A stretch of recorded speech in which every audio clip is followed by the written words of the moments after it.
y'all. Welcome to Boozy Bees Books and Cocktails. I'm Dana B.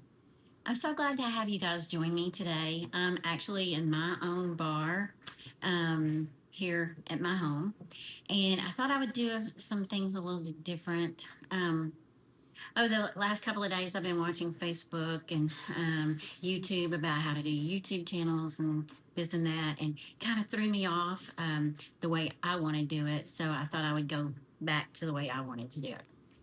So I'm so glad you're here. We read a book, pair it with a cocktail, kind of go over the book with you, and then show you how to do a cocktail. So today I'm so excited. We have the book called The Second Life of Mirielle West by Amanda Skenandore, and I hope I pronounced her name correctly. It is The Second Life of Mirielle West. And so the scene sets the scene is it's the 1920s.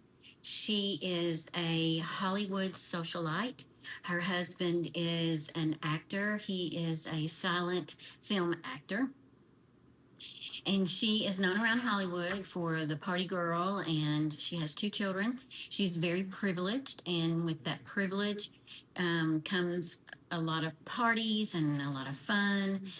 And she has a nanny that takes care of her children. She has a butler. She has everything that anyone can possibly think about. They talk a lot about her clothes and her shoes and everything. So she's very well privileged.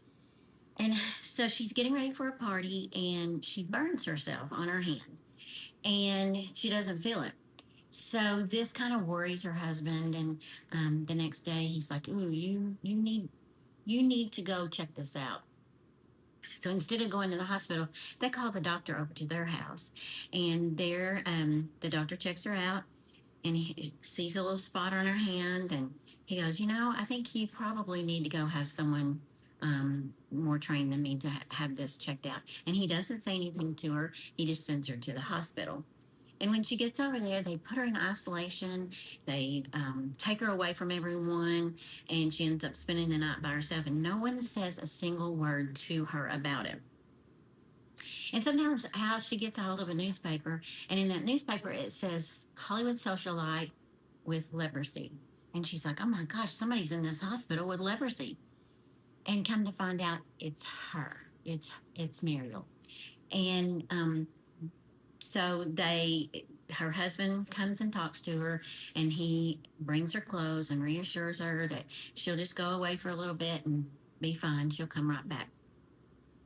So they ship her off in a train, and it's a car train with other lepers, and she's just aghast because here these people are with stuff on their face and knots and open wounds oozing, and she's like, there's a huge mistake here. I don't have leprosy. I'm not a leper.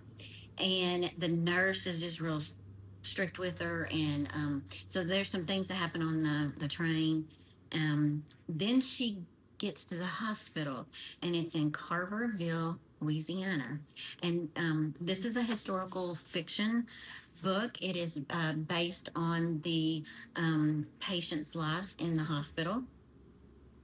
And it was open from 1894 and closed down in 1999. So if you want to Google it like I did, it's very interesting to see what all that they did for these patients there in the hospital. But Mirelle, when she meets the doctors and the nurses are nuns, and she's stripped of everything. She's stripped from her clothes down to she can no longer be called Mirelle. And they say, "What do you want to be called?" And she's like, "What do you mean?" And she said, "You've got to pick a different name because the way leprosy works, if someone finds out your real true identity, it could ruin your family life and everything else." So she decides to go by Pauline, and they end up calling her Polly during the book, which I just love.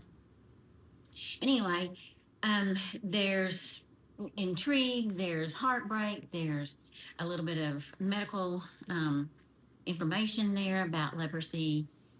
It's just a really good book. It's heartbreaking. It's this woman has a lot of tragedy in her life, and to deal with tragedy, she has turned to drinking, and she didn't realize that how much she had really been drinking until she gets a letter from her husband, and he talks about, you spent your day, instead of being with your children, you spent your day drinking, and she has some tragedy that she doesn't talk about, and throughout her family life, and so you kind of help her unpack that and see that. But one thing that she does find out is that the people that are in the hospital with her become her true friends. While she's in the hospital, she's wondering, well, why aren't these people getting a hold of me? Why aren't they talking with me? They had come up with a plan that she was visiting her aunt, taking care of her dying aunt, and that's why she had to go away. But her husband had the address, but none of her friends reached out to her. So she finds true friends in this leper colony there in Louisiana, and it's just a lovely story. It's a wonderful way to see how true friendship works out. And there's children there at the leper colony, and they have to be without their parents. Could you imagine being just taken away all of a sudden, away from your family, your everything? She didn't even have a chance to say goodbye to anyone, and that would be the same as for the children too. But it's a great book, and it's a great historical book, and I hope you will give the chance to meet Mirielle and all of her friends and learn a little bit about our history and the medical science history. So Mirielle, at the beginning of the book, she loves and talks about gin and tonic. So that's what we're going to fix today for Mirielle. And it's super easy.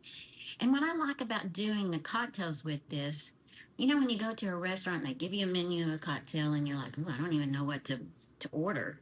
Maybe through Boozy Bee's Books and Cocktails, you find a cocktail that's kind of interesting to you. And when you look at the menu, there it will be, and you'll be able to order what you want to order without having to ask so many questions. You're like, oh, Dana made that cocktail. I'd like to try that cocktail. And then also remember the book too. So we are going to make gin and tonic. So I have a glass here with some ice already prepared, and I'm going to put 2 ounces of gin. And I really like this one because there's no shaking, there's no big fuss about it. So we're going to put 2 ounces of gin and just pour it over the ice. And then we're going to use tonic water, and it has quinine in it, and gosh, they use it for malaria, but you can read that too. Google quinine and tonic water. So it calls for 4 ounces of tonic water. I'm gonna pour that in there, and then I've got just a lime wheel right here. We're gonna give it a little stir, and then kind of garnish it.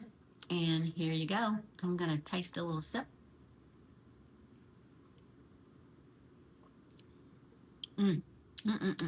Very herby tasting. It's really good. Very good. Okay, so that is it for today. Thank you so much for staying with us. Like, subscribe, and share, please. Thank you very much, and cheers.